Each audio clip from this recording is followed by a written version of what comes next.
Hello, Mr. Speaker, and on the bill, and thank you for your time, and try to keep it, as you suggested, that we get a lot more done when we work together, and I have no doubt that 79 of my colleagues on this call want what's in the best interest of New Jersey, but history has shown us that this is how New Jersey, and without being partisan back and forth, how we got into this mess. There's plenty of blame to go around for how New Jersey became one of the most indebted states in the nation.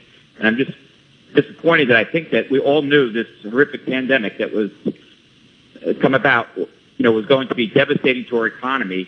And I think as a budget officer for my side of the aisle and working with Cynthia Moran, a great chairwoman, we knew, the tough times were going to come. And I don't think that we have done enough at all. There was $6 billion in new spending proposed by Governor Murphy.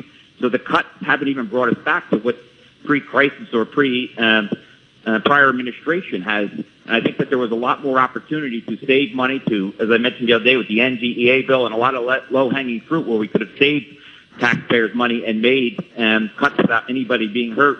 And I also, as Assemblyman DeMaio said, I think we were really, the Murphy administration, devastated. I mean, the pandemic was an act of God, and I think sometimes Governor Murphy thinks he is God.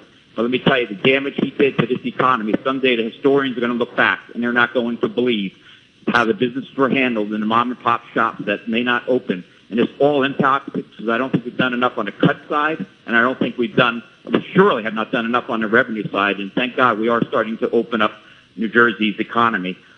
And also I heard talk that, there wasn't any pension payments made. The prior, and I don't want to get in back and forth, but I think the fact that we have the prior Assemblyman, if you could stay on the bill, I'd appreciate it. Well, the bill is paid for the bills, and the pension was paid, Mr. Speaker, 5 times more than the prior 5 governors. So there was a statement made that the pension payments weren't made, and Governor Murphy, which is all part of this budget and the bonding, is simply keeping on track, which the prior administration has.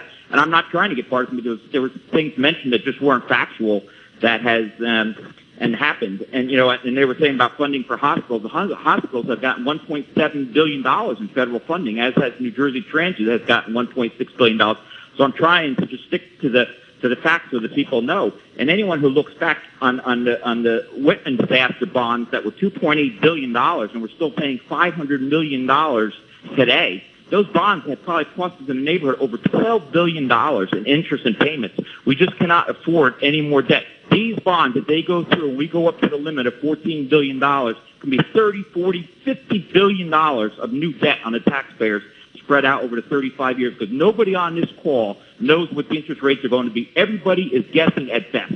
When the Murphy administration met with the White House, the first estimate was we're $20 or $30 billion. I have no idea where the governor pulled that number from, but I don't think he does either.